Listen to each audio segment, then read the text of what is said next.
Apocalypse de Jean, chapitre 7. Après cela, je vis 4 anges debout aux 4 coins de la terre. Ils retenaient les 4 vents de la terre, afin qu'il ne soufflât point de vent sur la terre, ni sur la mer, ni sur aucun arbre. Et je vis un autre ange qui montait du côté du soleil levant, et qui tenait le sceau du Dieu vivant.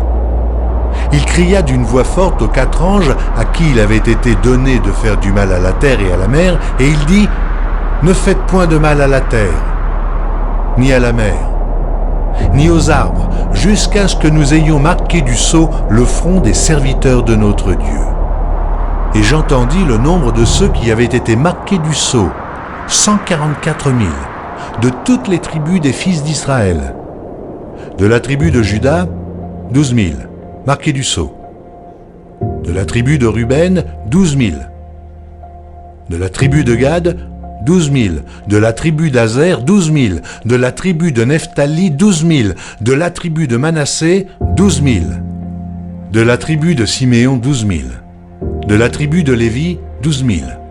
De la tribu d'Issachar, 12 000. De la tribu de Zabulon, 12 000. De la tribu de Joseph, 12 000. De la tribu de Benjamin, 12 000, marqués du sceau. Après cela, je regardai, et voici, il y avait une grande foule, que personne ne pouvait compter, de toute nation, de toute tribu, de tout peuple et de toute langue. Ils se tenaient devant le trône et devant l'agneau, revêtus de robes blanches et des palmes dans leurs mains. Et ils criaient d'une voix forte en disant : Le salut est à notre Dieu, qui est assis sur le trône et à l'agneau. Et tous les anges se tenaient autour du trône et des vieillards et des 4 êtres vivants. Et ils se prosternèrent sur leurs faces devant le trône, et ils adorèrent Dieu, en disant : Amen, la louange, la gloire, la sagesse, l'action de grâce, l'honneur, la puissance et la force soient à notre Dieu au siècle des siècles. Amen. Et l'un des vieillards prit la parole et me dit : Ceux qui sont revêtus de robes blanches, qui sont-ils ? Et d'où sont-ils venus ? Je lui dis : Mon Seigneur, tu le sais. Et il me dit : Ce sont ceux qui viennent de la grande tribulation. Ils ont lavé leurs robes, et ils les ont blanchies dans le sang de l'agneau. C'est pour cela qu'ils sont devant le trône de Dieu, et le servent jour et nuit dans son temple. Celui qui est assis sur le trône dressera sa tente sur eux. Ils n'auront plus faim, ils n'auront plus soif, et le soleil ne les frappera point, ni aucune chaleur. Car l'agneau qui est au milieu du trône les paîtra, et les conduira aux sources des eaux de la vie, et Dieu essuiera toute larme de leurs yeux.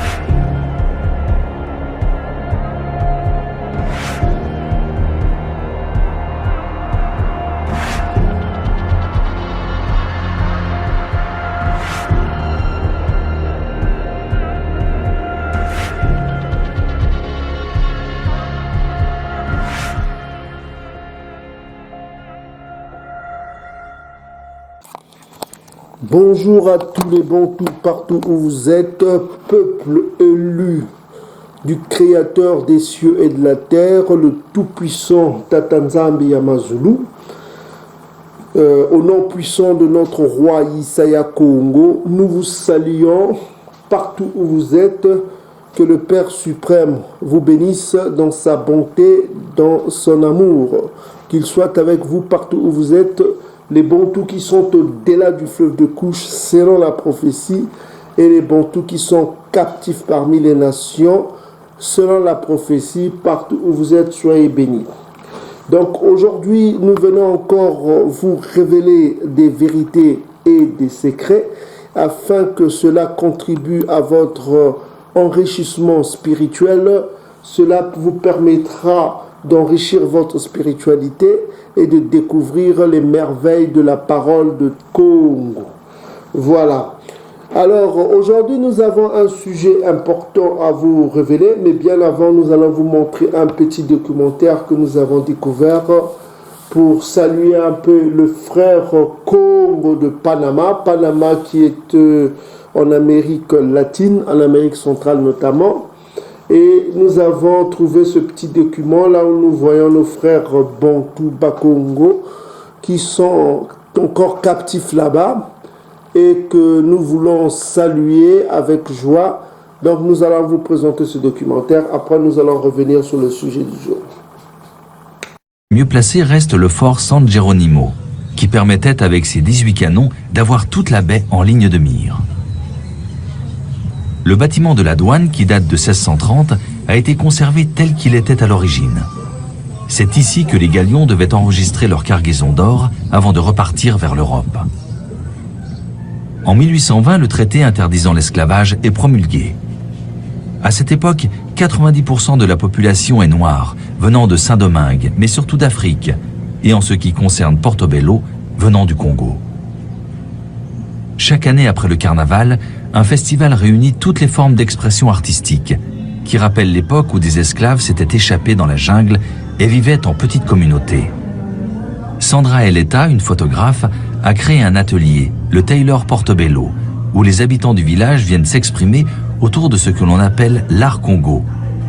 Le succès a dépassé ses espérances. Tout y est très coloré, très expressif. Une galerie vend une partie des œuvres produites. Parmi les artistes les plus réputés de Portobello, perpétuant la mémoire des Congos, Alberto est une personnalité attachante. Il joue des instruments qu'il fabrique lui-même en creusant patiemment à la machette des troncs de cocotiers.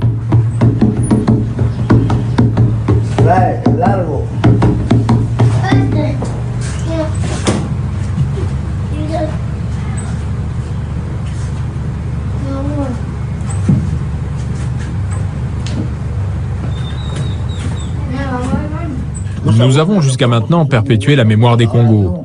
Mais le problème aujourd'hui, ce sont les jeunes qui ne sont pas intéressés par les traditions, en particulier celles des Congos. Et donc ça se perd petit à petit.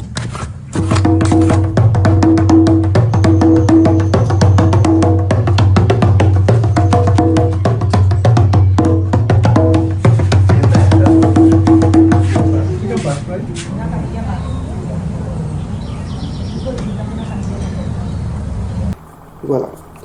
Alors, bonjour à tous les Bantous partout où vous êtes. Que le Père suprême vous protège au nom puissant de notre roi et sauveur Isaya Congo, l'archange Congo qui vient délivrer son peuple comme les prophéties l'indiquent.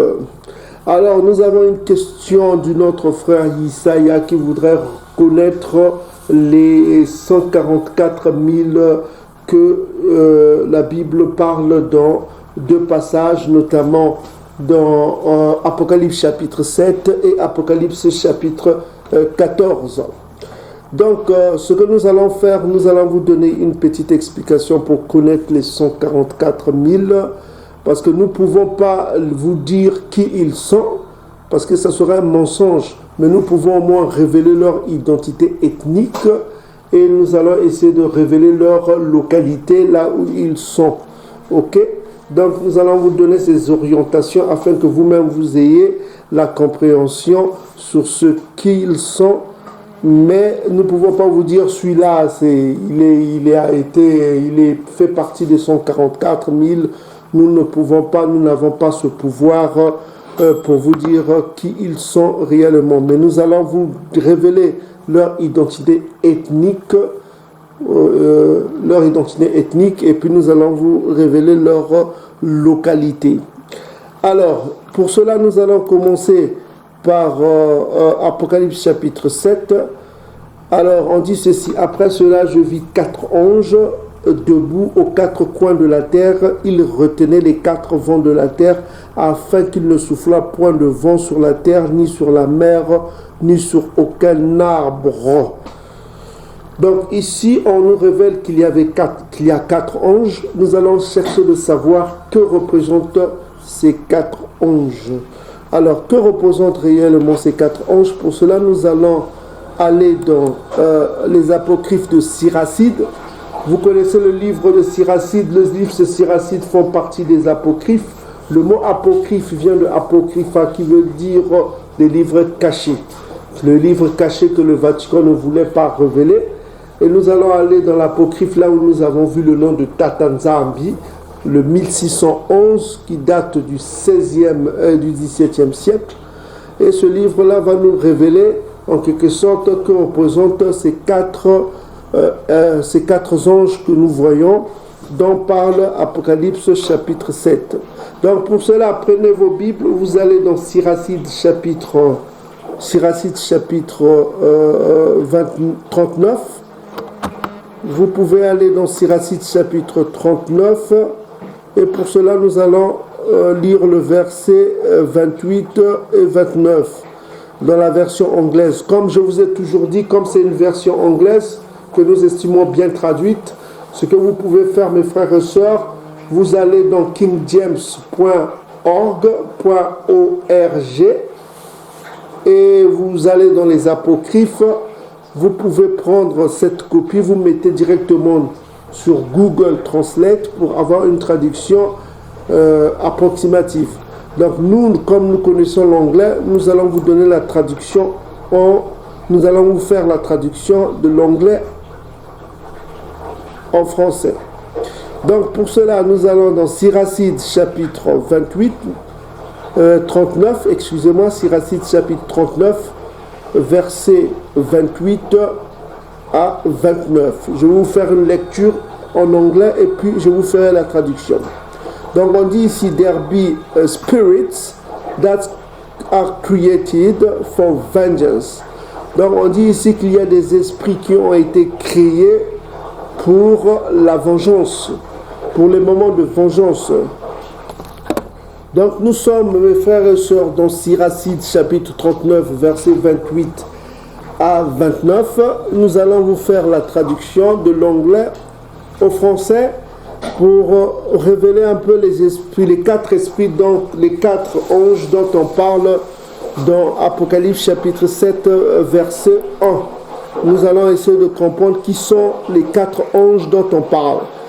Donc dans Siracide chapitre 39, verset 28 à 29, on nous dit ceci: There be spirits that are created for vengeance, which in their fury lay on star-struck. In the time of destructions, they pour out their force and appease the wrath of him that made them. Donc on dit ici que il y a des esprits qui sont créés pour la vengeance, qui dans leur fureur reposaient sur des coups douloureux. Au moment de la destruction, ils répandent leur force et apaisent la colère de celui qui les a fait. Donc on nous révèle ici qu'il y a des esprits qui sont créés pour la vengeance. Ok? Donc au verset 29, on nous révèle ces esprits-là, ils sont au nombre de 4. Donc on va lire ces 4 esprits qui sont créés pour la vengeance. Donc on dit ceci: fire and hail and famine and death, all these were created for vengeance. Donc on dit ici le feu, la grêle, la famine et la mort, tout cela a été créé pour la vengeance. Donc nous voyons ici qu'il y a 4 esprits: le feu, la grêle, la famine et la mort. Donc il y a ces 4 esprits qui ont été créés pour la vengeance. Or dans Apocalypse chapitre 7, on nous parle de 4 anges. Il faut savoir que les anges représentent des esprits. Donc on va comprendre cela que représentent les anges. On va aller dans Hébreux. Vous prenez votre Bible, vous allez dans Hébreux chapitre 1. Hébreux chapitre 1, que représentent les esprits? Parce qu'on nous dit ici qu'il y a des esprits qui ont été créés pour la vengeance, et en l'occurrence, ils sont 4 esprits. Et on nous a défini ces esprits-là. Ces esprits-là représentent le feu, la grêle, la famine et la mort, qui ont été créés pour la vengeance. Et dans Hébreux chapitre 1, verset 14, on dit, en parlant des anges, ceux qui connaissent en quelque sorte ce passage de 1 jusqu'en 14, on parle, on définit ici le caractère angélique de Congo, de Isaiah Congo, celui que vous appelez Jésus. Donc voilà, qu'il a été mis au-dessus de ses semblables angéliques, quoi.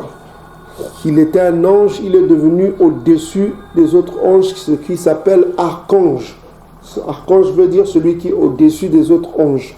Donc on dit ici que, en ce qui concerne les anges, Hébreux chapitre 1, verset 14, on dit ici, ne sont-ils pas tous des esprits au service de Tatanzambi, envoyés pour exercer un ministère en faveur de ceux qui doivent hériter le salut? Donc ici, on définit les anges comme des esprits au service de Tatanzambi. Ok? Donc les anges sont comparés à des esprits. Donc ici, en l'occurrence, on nous dit ici, dans Siracide, chapitre 39, versets 28 à 29, qu'il y a des anges qui sont créés pour la vengeance. Donc en l'occurrence, ici, on repart dans Apocalypse chapitre 7, on dit ici qu'après cela je vis 4 anges, ce sont ces esprits de vengeance qui sont là, donc debout aux 4 coins de la terre, ils retenaient les vents de la terre afin qu'il ne soufflât point de vent sur la terre, ni sur la mer, ni sur aucun arbre. Donc ces anges-là sont là pour la vengeance de Congo. Donc nous sommes ici en l'occurrence avant la vengeance dont on parle dans les prophéties. Parce que Congo vient pour se venger. Ça, vous pouvez le découvrir notamment dans les versets qui vont s'inscrire ici. Notamment, vous pouvez aller pour connaître pourquoi Congo est en train de venir pour se venger. Donc, vous pouvez aller dans le livre notamment de Deutéronome chapitre 32, verset 41. 41, on dit ceci, on va lire avec vous, parce qu'il faut savoir que Congo revient pour se venger. Pour se venger. Donc, pour se venger contre qui? Contre tous ses ennemis. Ok? Donc, on va lire Deutéronome chapitre 32, verset 41. Alors, que nous dit la Bible? La Bible nous dit ceci, Deutéronome chapitre 32, verset 41. On dit ceci, si j'aiguise l'éclair de mon épée, si ma main saisit la justice, je me vengerai de mes adversaires et je punirai ceux qui me haïssent. Donc, Congo vient pour punir ses adversaires et ceux qui le haïssent. Est-ce que vous commencez à comprendre? Ça, c'est la première chose. Il vient punir ses adversaires, ses ennemis. Il faut savoir que Congo a des ennemis. Congo, l'archange Congo a des ennemis. Tatanzambi n'a pas des ennemis puisqu'il est au-dessus de tout cela. C'est Congo, l'archange, qui est le fils, selon le psaume chapitre 2, versets 11 à 12. C'est lui qui a des ennemis. Donc il vient pour punir ses ennemis, et vous avez la liste notamment dans le psaume chapitre 83, à partir du verset 6 jusqu'à 12, vous avez la liste de ses ennemis, et en tête de ses ennemis, vous avez notamment Édom, Ishmaël et le reste des nations, et vous trouverez aussi ce qu'on vous a démontré dernièrement, les Cananéens font partie de cette liste, malheureusement, des ennemis de Congo.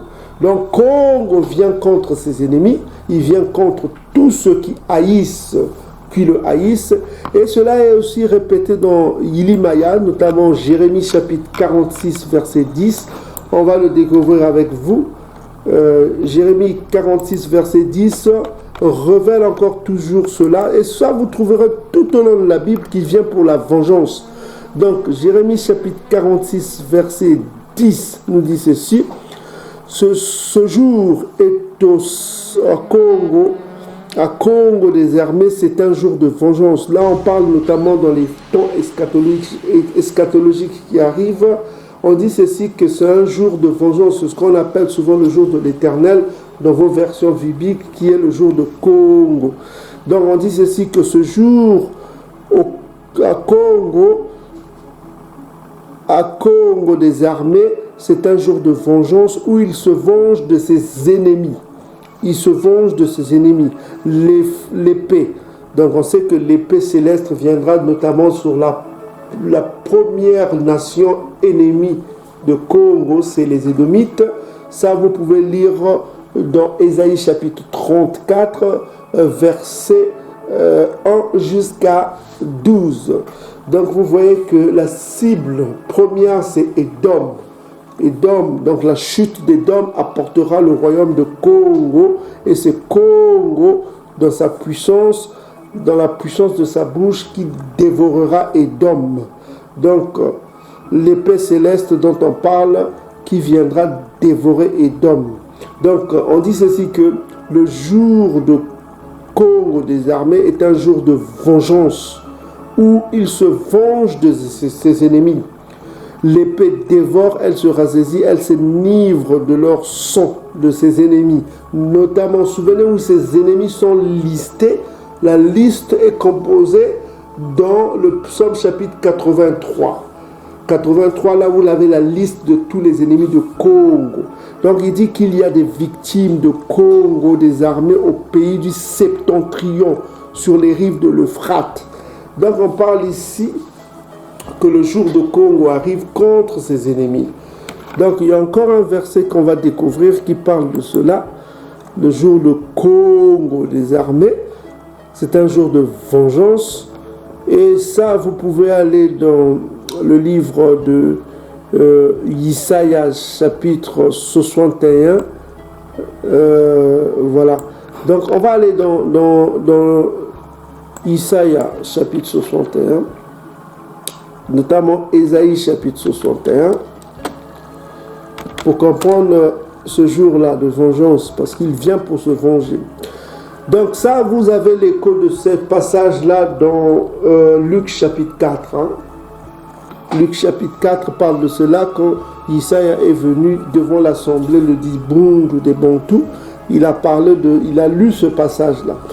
Il avait dit ceci: l'esprit de Congo, l'esprit de Tatanzambi est sur moi.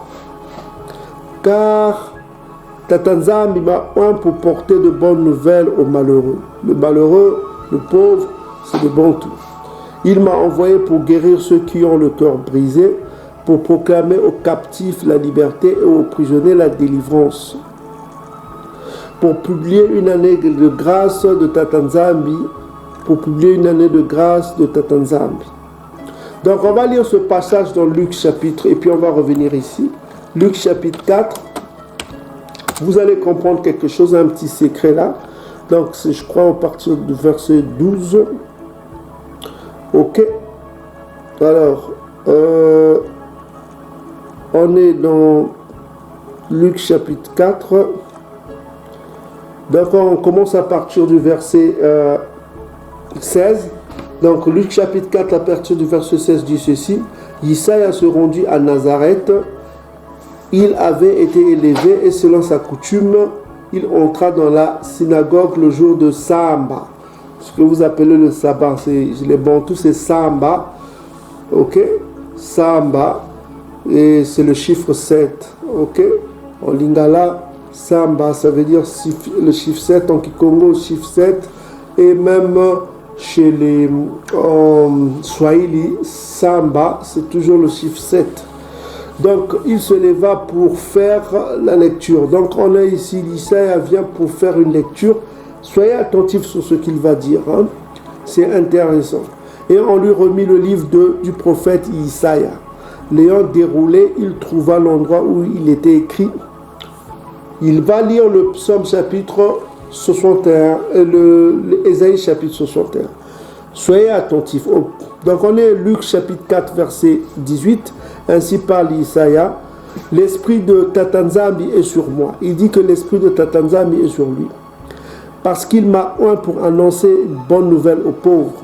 Il m'a envoyé pour guérir ceux qui ont le cœur brisé, pour proclamer aux captifs la délivrance et aux aveugles le recouvrement de la vue, pour renvoyer libres les opprimés, pour publier une année de grâce de Tatanzambi. Donc vous voyez ici que, et ensuite, regardez la suite, au verset 20, et ensuite il roula le livre, il remit aux serviteurs, il s'assit, tous ceux qui se trouvaient dans la synagogue avaient les regards fixés sur lui, et il commença à leur dire, aujourd'hui cette parole de l'écriture que vous venez d'entendre est accomplie. Donc voilà, donc vous imaginez qu'ici il parle de sa première venue. Vous remarquerez que ce passage a exclu la vengeance. Parce que si vous repartez, si on repart dans Ésaïe chapitre 61, vous remarquerez que la suite parle de la vengeance. Mais il n'a pas parlé de la suite parce que c'est sa première venue. Sa première venue consistait à parler de la grâce, à gracifier le peuple. C'est une année de grâce, c'est-à-dire on vous donne le temps. La grâce veut dire, comme je vous ai expliqué dans cette vidéo, ça ne veut pas dire que la loi is done away with, c'est-à-dire qu'on ne pratique plus la loi, de tiki la loi, de commencer là, whatever we want. Non, c'est pas ça. Ici, il proclame une année de grâce qui permet au Bantou de se repentir de tous ses péchés et de mettre sa vie en ordre pour attendre le retour, pour éviter le jugement qui arrive, pour être exclu du jugement qui arrive. Donc pour cela, le Bantou est gracié, ça lui permet de mettre sa vie en œuvre, et on vous a donné l'illustration de cela dans Jean chapitre 8, là où la femme devait être lapidée selon les exigences de la loi mosaïque, mais il a été gracié par Isaïa qui a permis qu'il échappe à la sentence de la loi, parce que la loi avait une sentence pour tout acte d'adultère, il fallait être tué. Mais cette dame a échappé à la mort, à la condamnation à mort, grâce à Isaïa qui lui a gracé et lui a demandé, va, ne pêche plus, c'est-à-dire ne transgresse plus la loi de peur que tu sois condamné. Donc on voit ici que Isaïa a fermé le livre au verset 21. Il commençait à dire que, vous entendez, cette écriture c'est accompli, il a fermé le livre, il n'a pas parlé de vengeance. Maintenant on va repartir dans Ésaïe 61, vous allez constater qu'il n'a pas parlé de vengeance. On va réitérer ce qu'il a lu. Donc, Isaïe avait lu ce passage de Ésaïe chapitre 61, on va le lire. L'esprit de Tatanzambi est sur moi, car Tatanzambi m'a oint pour porter de bonnes nouvelles aux malheureux, et il m'a envoyé pour guérir ceux qui ont le cœur brisé, pour proclamer aux captifs la liberté et aux prisonniers la délivrance, pour publier une année de grâce, ce que je vous disais, une année de grâce de Tatanzambi. Et c'est là où il a fermé le livre. Vous voyez, il y a une virgule. La virgule est là, mais il n'a pas lu la suite. Pourquoi il n'a pas lu la suite? Parce que la suite parle de la vengeance. Est-ce que vous commencez à comprendre, mes frères et sœurs? Parce que la suite parle de la vengeance. Maintenant, nous, ce qu'on va faire, on va lire la suite, parce que la suite, c'est ce qui va arriver bientôt. Est-ce que vous commencez à comprendre? Et un jour, on va lire au verset 2, pour publier une année de grâce de Tatanzambi et un jour de vengeance de notre Tatanzambi pour consoler tous les affligés. Verset 3. Pour accorder aux affligés de qui? De Ntsiani, pas de tous les peuples, mais de Ntsiani, pour leur donner un diadème au lieu de la cendre. C'est la guérison du peuple, le rétablissement du peuple bantou. Et il dit ceci, une huile de joie au lieu du deuil, un vêtement de louange au lieu d'un esprit abattu. Les vêtements de louange, c'est ce que vous allez lire tout à l'heure dans Apocalypse chapitre 7. On va lire dans la suite. Afin qu'on les appelle les térébintes de la justice, une plantation de Congo pour servir à sa gloire. Est-ce que vous commencez à comprendre? Ça n'a pas été lui. Et regardez la suite. Ils rebâtiront des anciennes ruines. Ils relèveront d'antiques décombres. Ils renouvelleront des villes ravagées, dévastées depuis longtemps. Des étrangers seront là et feront perdre vos troupeaux. Des fils de l'étranger seront vos laboureurs au Bantou et vos vignerons. C'est-à-dire qu'ils auront des esclaves. Ça, c'est toujours Ésaïe chapitre 14, verset 1 jusqu'à 10. Donc les Bantous auront des esclaves à leur service, qui leur serviront, qui seront à leur service. Ils seront des rois. Ok, les élus Bantous dont on parle. On ne parle pas de tous les Bantous parce que les rebelles seront exclus. Ça, on le sait dans Ésaïe chapitre 66, verset 23 jusqu'à 25. On parle des rebelles qui seront exclus. On parle aussi de l'exclusion des rebelles dans Ézéchiel chapitre 20. Les rebelles seront exclus. Donc on voit que parmi les Bantous, il y en a ceux qui bénéficieront de ces avantages. Il y en a d'autres malheureusement qui seront exclus. Ok, notamment ceux qui ont contacté des mariages interraciaux et ceux qui vivent dans l'iniquité, dans le Kindoki. Tout cela seront exclus. Et ça, vous pouvez le lire dans le dernier livre de l'Apocalypse qui le dit. Ok, Apocalypse 21 ou 20. Donc on dit ici, mais on vous appellera, vous les Bantous, sacrificateurs de Congo, et on vous nommera serviteurs de notre Tatanzambi. Vous mangerez, écoutez bien, les Bantous, élus Bantous, on dit ceci, vous mangerez les richesses des nations. Oh, ça c'est fort, ça. Vous les Bantous, vous mangerez les richesses des nations. Et vous vous glorifierez de leur gloire. Ok, tout cela appartiendra, les richesses des nations appartiendront aux élus Bantous. Au lieu de votre opprobre, le Nsoni, au lieu de toute la honte que vous avez subie là, l'esclavage, toutes les souffrances que vous avez endurées, vous aurez une portion double. Au lieu de l'ignominie, ils seront joyeux de leur part. Et ils posséderont ainsi le double dans leur pays. Ok? Et leur joie sera éternelle. Donc ça veut dire que la vie éternelle, c'est pour les Bantous. Et leur joie sera éternelle. Ça n'aura pas de fin. C'est une joie éternelle qui attend les élus Bantous. Car moi, Congo, j'aime la justice et je hais la rapine avec l'iniquité. Je leur donnerai fidèlement leur récompense. Vous entendez? Ils seront récompensés, les élus Bantous. Je traiterai avec eux une alliance quoi? Éternelle. Donc vous voyez, toujours les termes sont vraiment forts. Réjouissez-vous, peuple Bantou.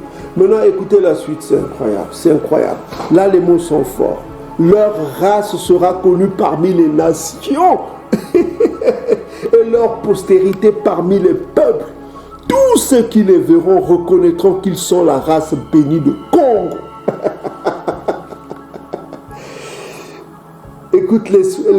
Écoutez maintenant le sentiment de Congo, ce qu'il va révéler. Il va dire ceci: je me réjouirai en Congo, je me réjouirai en Tatanzambi. Mon âme sera ravie d'allégresse en mon Tout-Puissant. Car il m'a vêtu de vêtements de salut, il m'a couvert du manteau de la délivrance. Comme le fiancé sort d'un diadème, comme la fiancée se part de ce joyeux.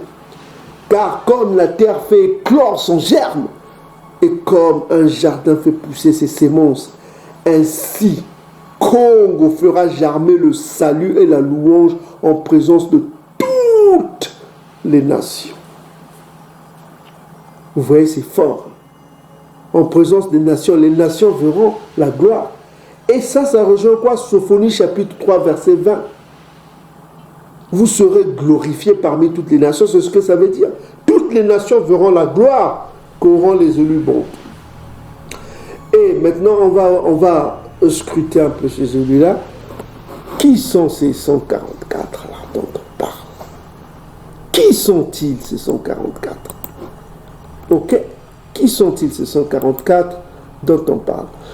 Donc, tout à l'heure, on vient de voir que après cela, je vis 4 anges. Donc, les 4 anges sont les 4 esprits qui ont été créés pour les jours de vengeance. Donc, nous sommes en face ici d'un événement qui va arriver, eschatologique qui va arriver. Eschatologique, ça veut dire dans la fin des temps. Donc, avant que Congo apparaisse, parce que c'est un jour de Congo, c'est le jour de l'Éternel dont on parle tout le temps dans le livre dans tous les livres de Ésaïe chapitre 13, on parle de cela dans Joël chapitre 2, le jour de l'Éternel est un jour terrible, tout cela. On sait que c'est un jour de vengeance pour la cause de Tsian. Ça, vous pouvez le lire dans Ésaïe chapitre 34, verset 8. La vengeance là, c'est pour la cause de Tsian et pour tout ce qu'ils ont fait en Tsian, tout ce qu'on a fait en Tsian. Et qui est Tsian? Sophonie chapitre 3 vous révèle qui est Tsian. C'est le peuple au-delà du fleuve de Couche. Donc tout le mal que les Sidoniens les ont fait, les Édomites, les Sidoniens, Cananéens, Touchi et tous les autres Cananéens là, tout le mal que Édom a fait contre le peuple Bantou, tout le mal que les Ishmaélites ont fait, ils ont éparpillé le peuple Bantou, leur islam ne le sauvera pas, les Ismaélites. Ils ont beau prier leur Dieu dans la Mecque là-bas, ça ne les sauvera pas. Parce que la colère qui arrive ne les épargnera pas. Et Édom, malgré ces églises évangéliques, les témoins de Jéhovah, l'église catholique, tout ça, tout cela ne les sauvera pas. Et leur Jésus édomite aux longs cheveux efféminés ne les sauvera pas. Contre la colère qui arrive, la vengeance de Congo sera terrible. C'est par le feu que ces nations périront. Et je vous dis que ça sera terrible. Terrible, je vous le dis. C'est un jour terrible. Parce que Congo m'a montré la vision. Il m'a montré la vision de la fin des temps. Ça sera terrible.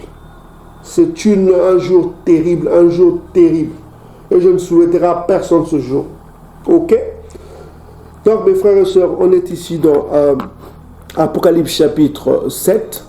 On dit ceci: après cela je vis 4 anges. Tout à l'heure on vient de voir que selon le livre des Apocryphes Siracide chapitre 39 versets 28 à 29, les 4 anges représentent les 4 esprits. Les anges sont les esprits. On a vu cela dans Hébreux chapitre 1 verset 14. C'est des esprits. C'est des esprits de vengeance qui sont là, dans les 4 coins, pour préparer la vengeance de Congo. Maintenant, pour que cette vengeance arrive, il faut que son peuple, les élus de son peuple soient épargnés. Donc, écoutez la suite. Donc on dit, je vis 4 anges, 4 esprits de vengeurs. Retenez bien, je vis 4 anges. Ces 4 anges-là sont des esprits vengeurs. On vient de vous le révéler. Debout aux 4 coins de la terre. Ils retenaient les 4 vents de la terre, afin qu'il ne soufflât point de vent sur la terre, ni sur la mer, ni sur aucun arbre. Pourquoi? Le verset 2 va vous le dire. Et je vis un autre ange qui montait du côté du soleil levant.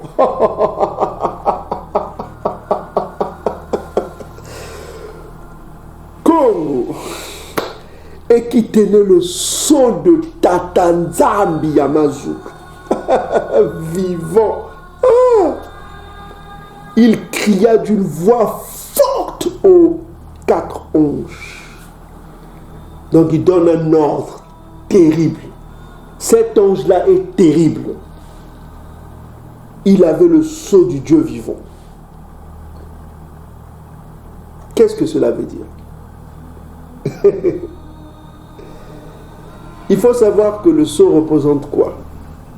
Le sceau représente le Saint-Esprit. Il avait l'esprit de Co. Il avait le nom. Il avait l'esprit. C'est-à-dire qu'il avait le sceau, l'esprit, le Saint-Esprit en lui, en puissance. Il avait la puissance de Co. C'est-à-dire il avait ça. Vous comprenez? Il avait le sceau du Dieu vivant. Il cria d'une voix forte. Vous allez comprendre, le sceau là représente quoi? Aux 4 anges à qui il avait été donné de faire le mal à la terre et à la mer. Il dit, et Écoutez la suite, c'est intéressant, c'est trop beau la parole de Tata Nzambi. Ne faites point de mal à la terre, ni à la mer, ni aux arbres, jusqu'à ce que nous ayons marqué du sceau le front des serviteurs de notre Tout-Puissant. Point. Donc, revenons au verset 1. Effectivement, les 4 esprits vengeurs, les 4 anges-là, ont pour mission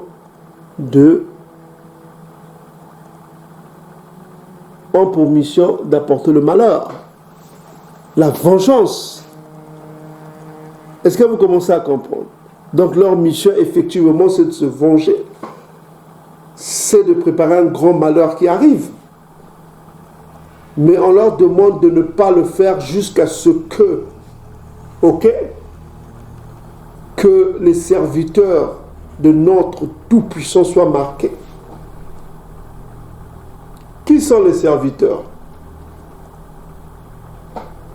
Souvenez-vous, dans Ésaïe chapitre 43, Yacouba, mon serviteur.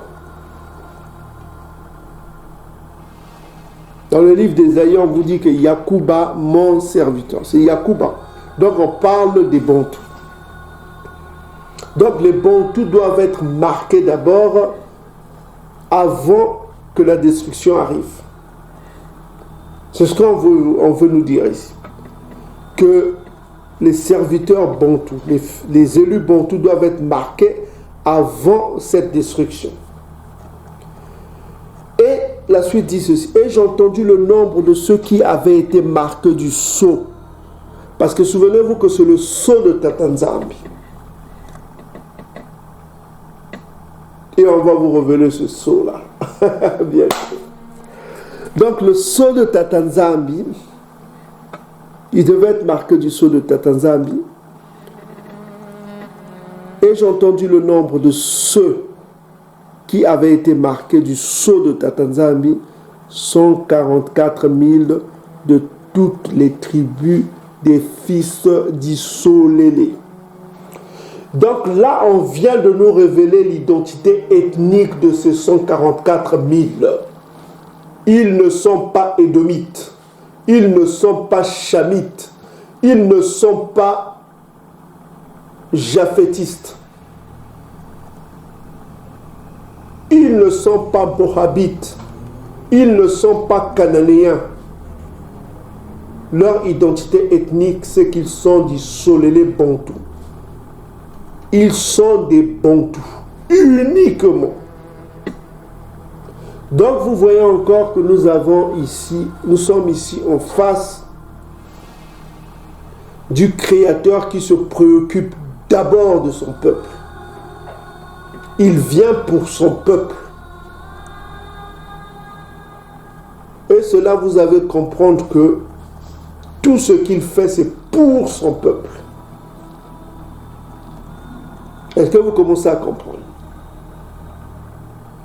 Donc il dit ici, il y a un nombre qui est donné et on nous révèle l'identité ethnique de ceux qui doivent être marqués du sceau du Dieu vivant, de Tata Nzambi vivant, le sceau de Tata Nzambi vivant. Et on vous révèle selon les tribus les 144 000. Donc nous avons ici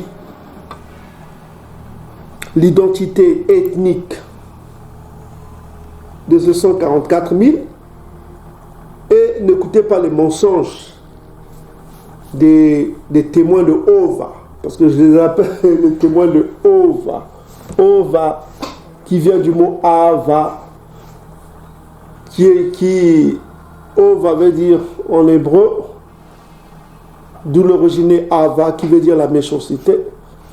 Ceux qui prient le Dieu de la méchanceté, Ova, les Jéhovah.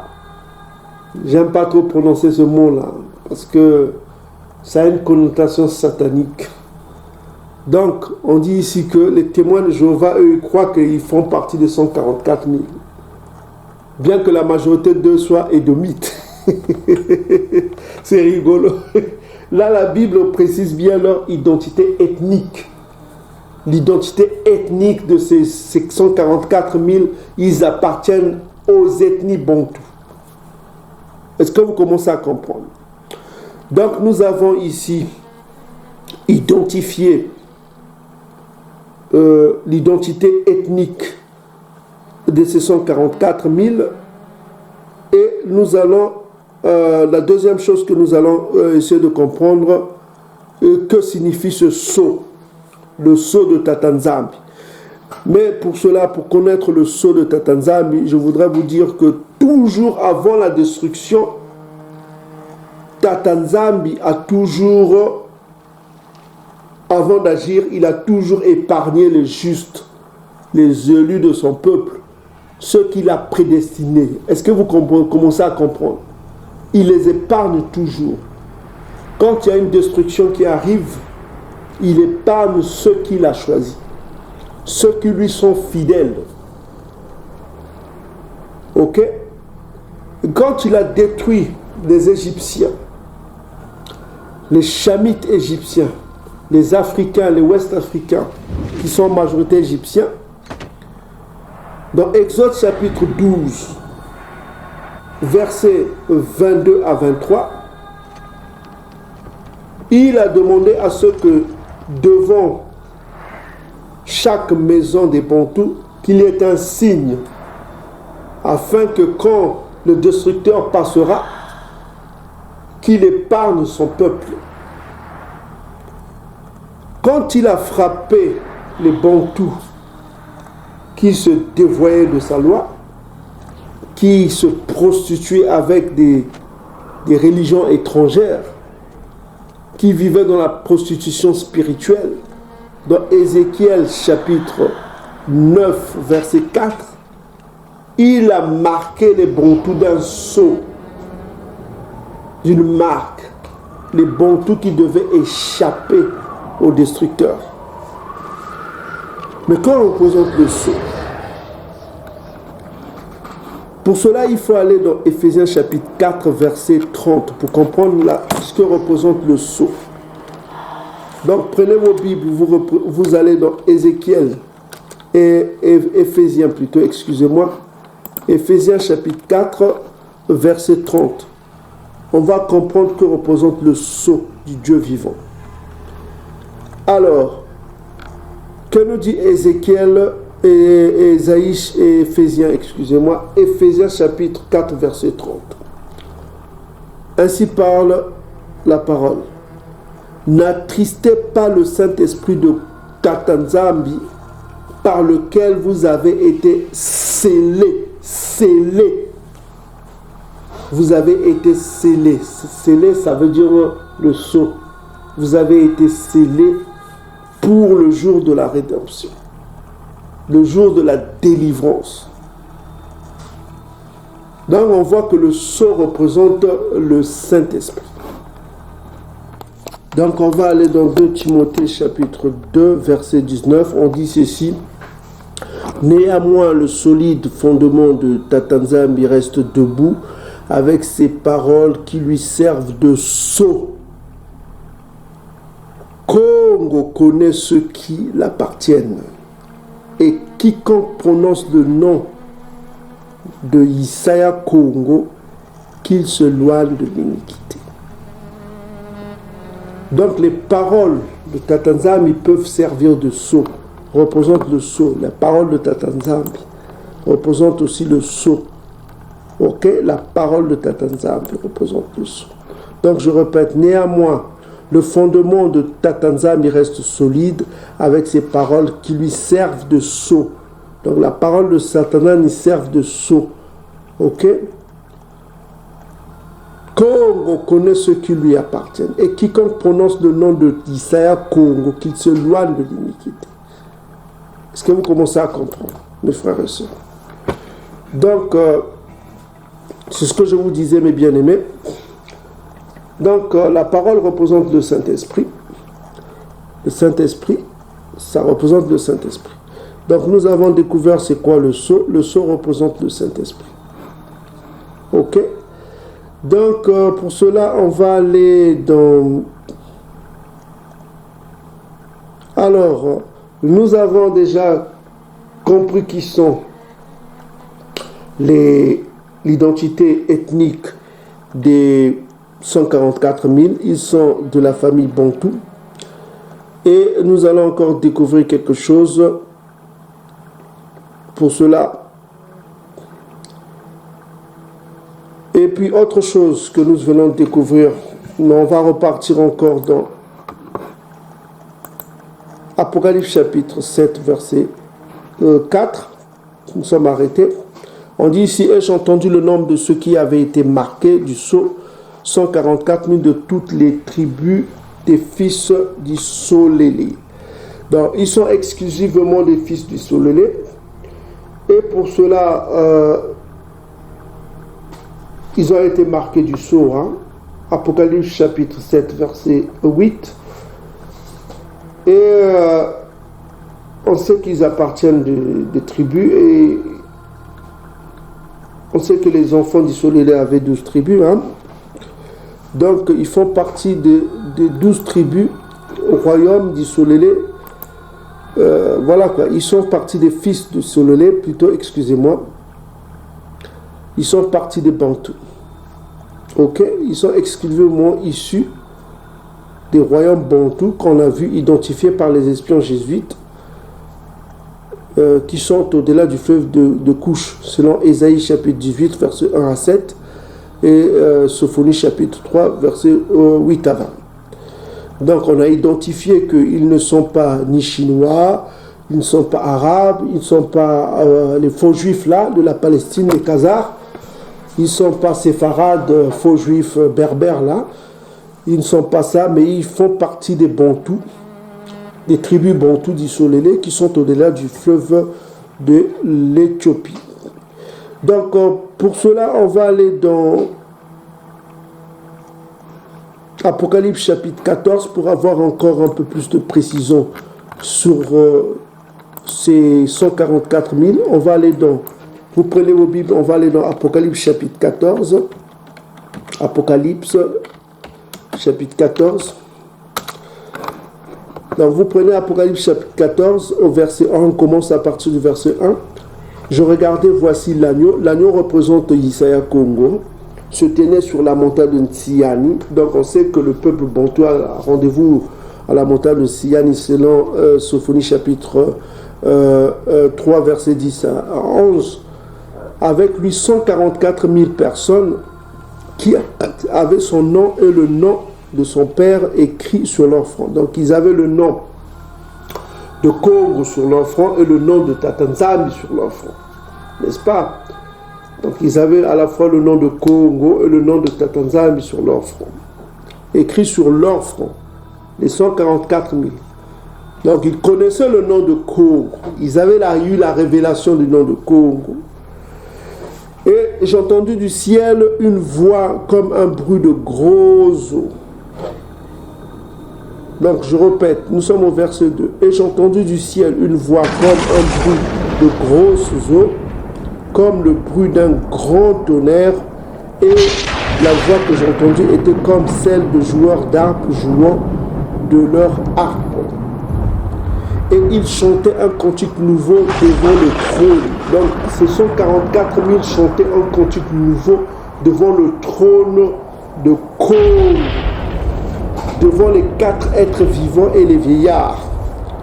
Et personne ne pouvait apprendre le cantique si ce n'était les 144 000 qui avaient été rachetés de la terre. Donc, qui avaient été sauvés de la destruction qui arrive là. Donc, on dit ceci. Donc, ils connaissaient cette chanson qu'ils chantaient devant le trône. Au verset 4, ce sont ceux qui ne se sont pas souillés avec les femmes, car ils sont restés vierges, ils suivent l'agneau partout où il va, ils ont été rachetés d'entre les hommes, notamment les hommes, là on parle des Bantous, comme les prémices pour Tatanzambi et pour l'agneau. L'agneau représente Congo. Donc on voit ici le décor, on nous dit qu'ils ne se sont pas souillés avec les femmes.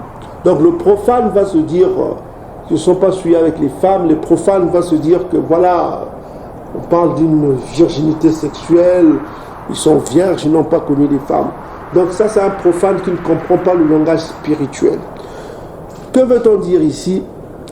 On dit ici que ce sont des esprits qui ne se sont pas prostitués avec les philosophies et ou les religions étrangères, qui ne se sont pas prostitués avec les fausses religions. Là. Ils n'ont pas été islamisés, ils n'ont pas été catholiques, ils ont reçu la vérité en un mot.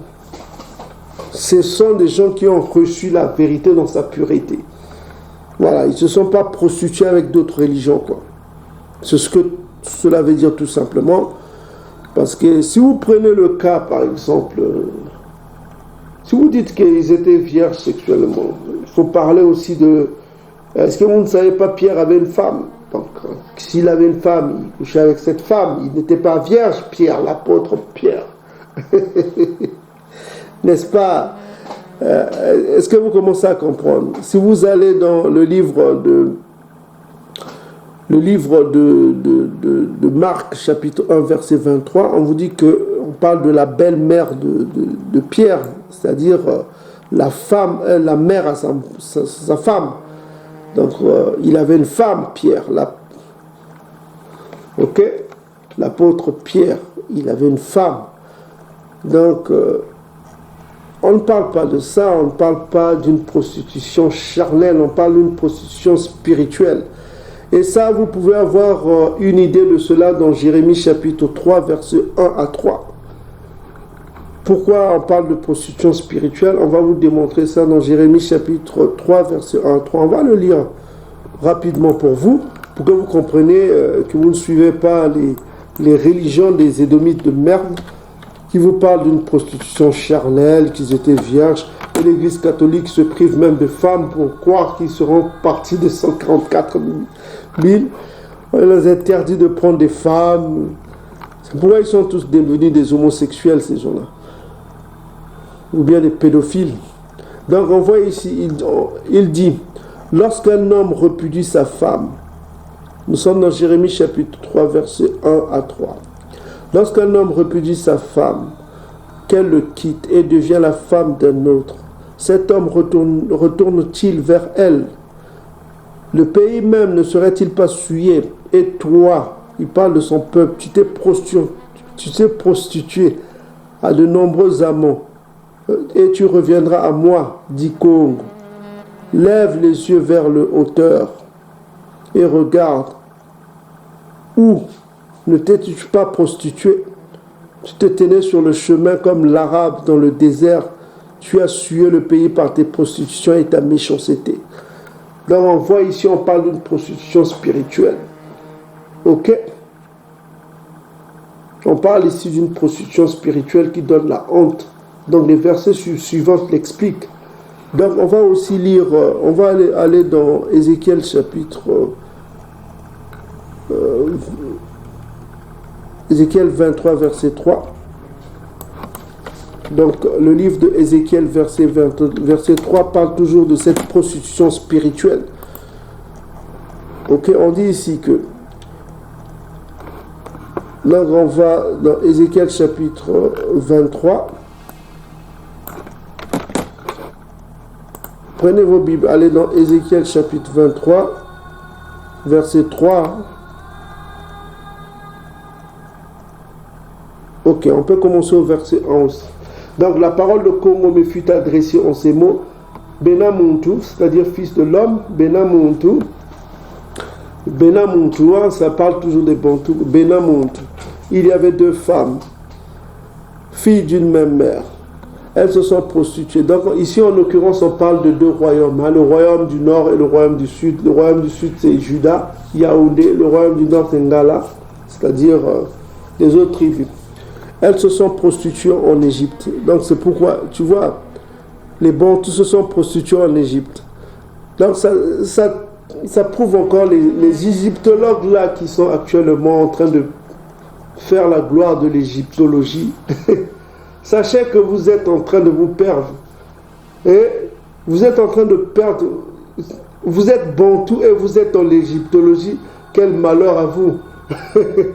Oh, mais c'est un grand malheur. C'est une grande tristesse. Vous avez tant reçu de grâce, mais vous perdez, vous abandonnez le livre de vos ancêtres, de Bankaka, de Bakoko. Vous rejetez la Bible pour aller vers le livre des morts. Vous rejetez le livre de vie pour aller vers le livre de la mort. Mais vous allez mourir. C'est ça sera votre destin. Vous serez exclu, vous serez parmi les rebelles. On ne peut rien faire pour vous. Donc on dit ici, la parole de Congo me fut adressée en ces mots. Bena Montou, il y avait 2 femmes, filles d'une même mère. Elles se sont prostituées en Égypte. Elles se sont prostituées dans leur jeunesse. Là, leurs mamelles ont été pressées. Là, leurs seins virginales ont été touchés. C'est-à-dire qu'ils ont perdu leur virginité. Ils ont été touchés.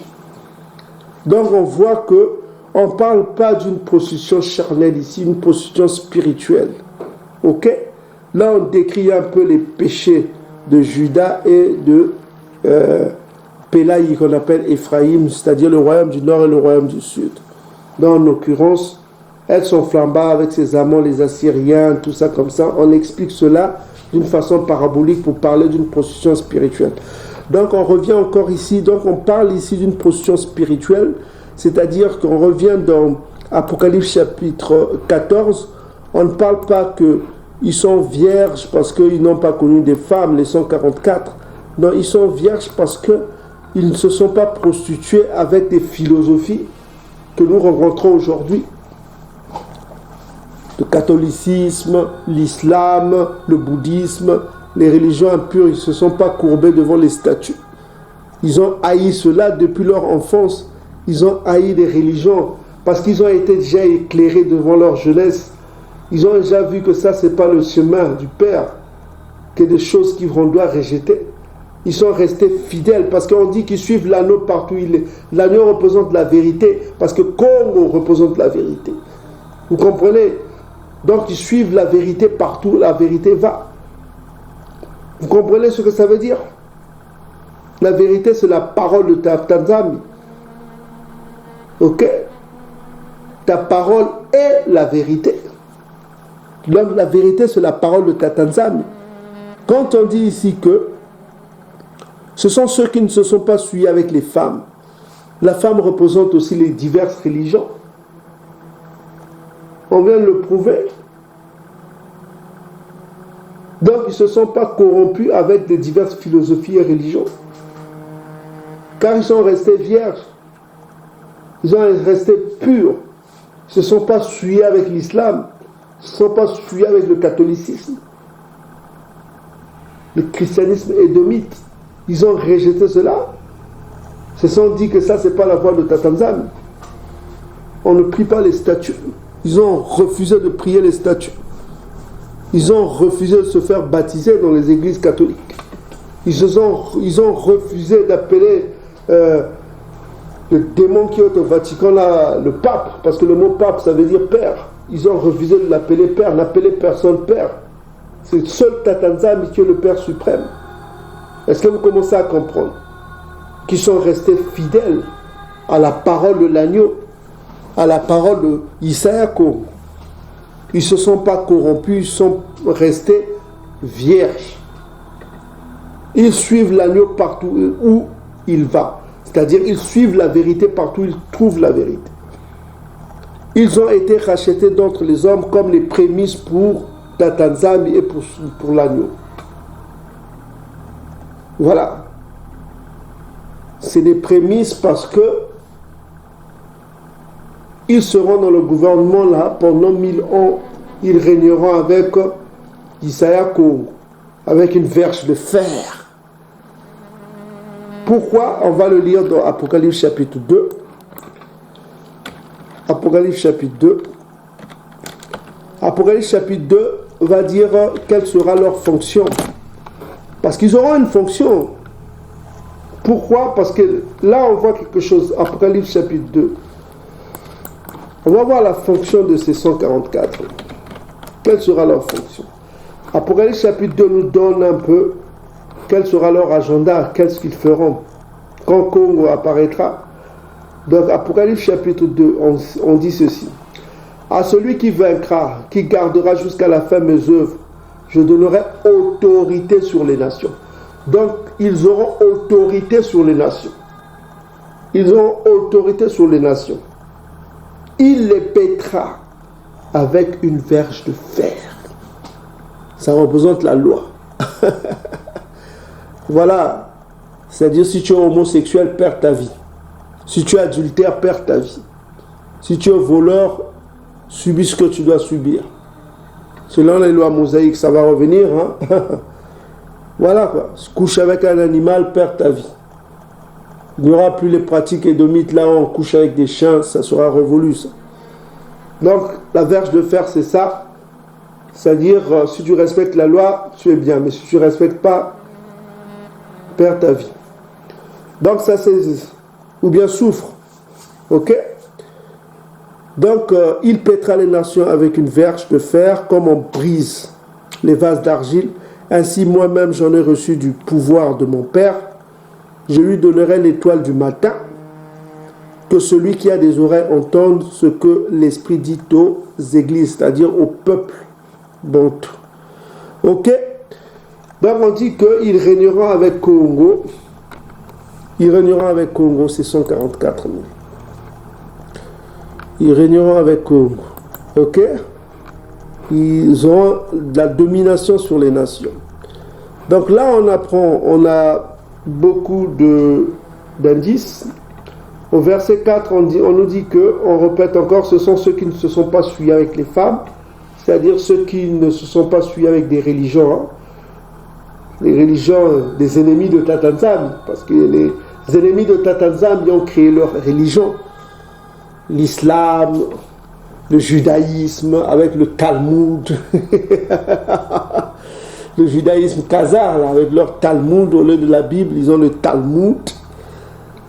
Et ceux qui ont suivi les Khazars, ceux qui ont suivi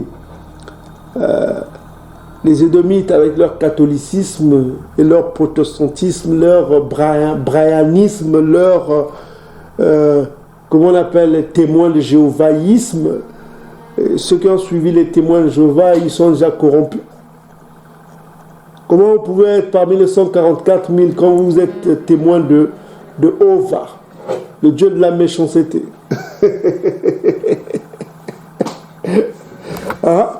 Ceux qui ont fait des prophéties qui ne se sont jamais accomplies. En 1914, il y aura à la fin du monde. Vous voyez qu'il n'y a pas l'esprit en eux, donc c'est juste des âmes perdues qui suivent ces gens-là. Donc on voit que ces gens-là ne se sont pas corrompus avec ces religions des ennemis de Tatanzam. Comment pouvez-vous comprendre que Édom va vous apporter la vérité alors qu'il est l'ennemi de Tatanzam? Ishmaël va vous apporter la vérité alors qu'il est l'ennemi de Tatanzam. Mais lisez Psaume chapitre 83, 6. Lisez de 2 jusqu'à 12. Vous avez la liste des ennemis de Tatanzam à partir du verset 6. Comment pouvez-vous mettre à la tête, réfléchissez, soyez logique, que les ennemis de Tatanzam ils vont vous apporter une religion qui vous sera bénéfique? Mais réfléchissez un peu. Vous les avez vus en œuvre. Ils sont venus vous kidnapper en Afrique. Et vous suivez leur religion. Mais vous êtes bêtes. Ok? C'est vraiment être bête. Donc, rien ne peut sortir de ce qui est souillé. Rien de pur ne peut sortir de ce qui est impur. Lisez le livre de Job. Rien d'impur, rien de pur ne peut sortir de ce qui est impur. Est-ce que vous commencez à comprendre? Donc on dit ceci que les 144 000 bantous qui ont été sélectionnés parmi les tribus bantous, il y en avait 12, hein,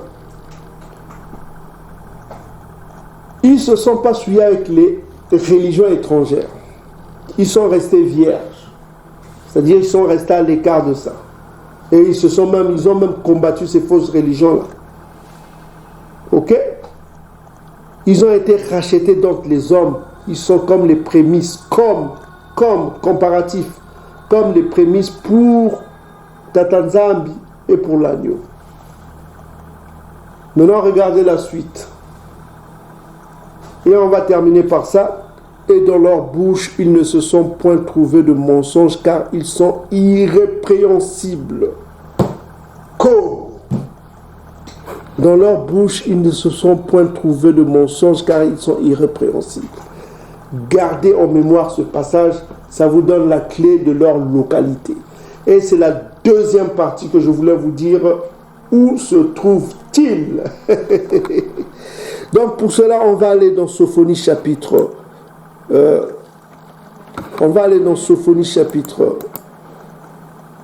3 pour connaître leur localité. Ce point-là va nous donner la localité de ces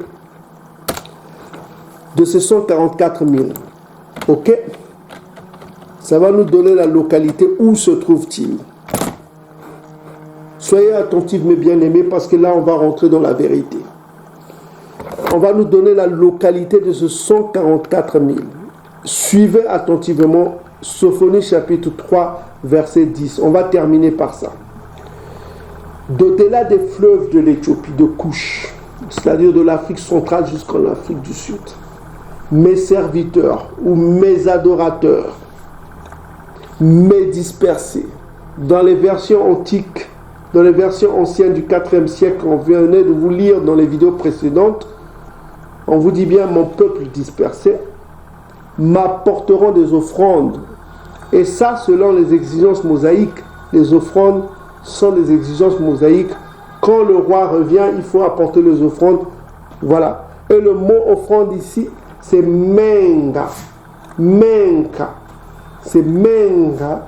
Ça veut dire en langue Congo le sang. Il faut couler le sang. Vous comprenez? Menga. Et puis au verset 11 on dit: en ce jour-là, tu n'auras plus à avoir honte de toutes les actions par lesquelles tu as péché contre moi, car alors j'ôterai du milieu de toi tous ceux qui triomphaient avec arrogance, et tu t'enorgueilleras plus sur ma montagne sainte. C'est-à-dire le peuple a rendez-vous sur la montagne sainte, y compris les 144 000. Je laisserai du milieu de toi un peuple humble et petit qui trouvera son refuge dans le nom de Congo. Les restes d'Isolélé ne commettront point de péché, d'iniquité. Ils ne diront point de mensonge. Vous vous souvenez de cette phrase? On vient d'écouter cette phrase. Retenez attentivement. Ils ne diront point de mensonge. Là, on parle des 144 000. Vous comprenez? Revenons dans Apocalypse chapitre 14, verset 5. On dit ceci: dans leur bouche, il ne s'est point trouvé quoi? De mensonge. Vous voyez? On parle des 144 000 là. Et les 144 000 sont où? Au-delà du fleuve de l'Éthiopie. Vous avez compris? Est-ce que vous commencez à comprendre, mes frères et sœurs? Maintenant, comparez ces deux versets. Apocalypse chapitre 14, verset 5 et Sophonie chapitre 3, verset 13. Ça vous explique, on vous a expliqué ça dans la vidéo précédente. On vous a donné cet indice et vous n'avez rien vu. Vous n'avez rien vu. C'est pourquoi je vous dis que dans toutes les vidéos, on vous donne des secrets. On vous donne des codes afin que vous-même vous constituiez le puzzle. C'est pourquoi je dis que béni soit le Bantou qui lit la Bible tous les jours, qui lit la Bible tous les jours et qui écoute nos vidéos. Parce que nous vous donnons ce qu'il faut pour vous constituer vous-même, pour voir que Congo est vrai. Donc, béni soit le Bantou qui lit la Bible tous les jours. Psaume chapitre 1. Il y a un grand secret là-bas, dans le psaume chapitre 1. Je conseille à tous ceux qui aiment Tata Nzambi de bien lire psaume chapitre 1. C'est le plus beau psaume. C'est le plus beau psaume. C'est celui que j'aime et que j'aimerai éternellement. Parce que c'est le plus beau psaume, je trouve. C'est mon point de vue, c'est le plus beau psaume. Ok? C'est mon point de vue. Hein. Ok, donc c'est le plus beau psaume. Psaume chapitre 1. Ok, lisez-le attentivement, il y a plein de secrets, de codes dedans. Ceux qui ont l'esprit comme comprendront ce psaume-là. Et ça donne beaucoup de clés. Hein. Pour le comprendre, vous lisez attentivement, vous allez comprendre que ça donne beaucoup de secrets cachés. Ok, donc je disais, on dit ici que nous sommes à Sophonie chapitre 3, verset 13, on dit ceci, les restes d'isolés. Les restes d'isolés, on parle bien des élus d'isolés si vous voulez, ne commettront point d'iniquité. Ils ne diront point de mensonge. Diront, c'est le futur. Il se trouvera dans leur bouche.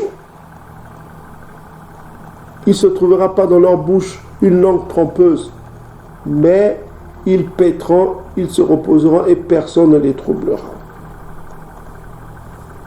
Maintenant, on donne la définition de pousse des cris de joie, fille de Tsiani, pousse des cris d'allégresse, isolez-les, réjouis-toi et triomphe de tout ton corps, fille de Salama.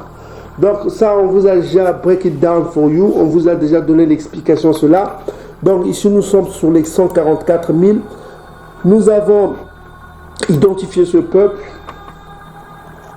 c'est-à-dire que leur identité ethnique, selon Apocalypse chapitre 7, verset 4, ils font partie de la famille des Bantous isolés. Et nous avons identifié leur localité grâce, je dis bien grâce à Apocalypse chapitre 14, verset 5, qui nous définit qu'ils seront un peuple véridique. Et cela est trouvé dans Sophonie chapitre 3, verset 10 à 13, notamment le verset 13 explicite cela, leur localité, ils sont regroupés au-delà du fleuve de Couche. Est-ce que vous commencez à comprendre?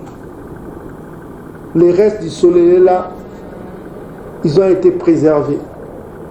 Et les 144 000 là, qui régneront sur la terre, qui seront terribles, je dis bien qu'ils seront terribles, qui jugeront les peuples, qui domineront les nations, ils sont au-delà du feu de Couche. Et leur jugement sera terrible. Est-ce que vous commencez à comprendre mes frères et sœurs? Donc on va faire une pause et on reviendra plus tard pour vous donner encore beaucoup de secrets. Soyez bénis peuple Bantou. On revient tout de suite. Matou.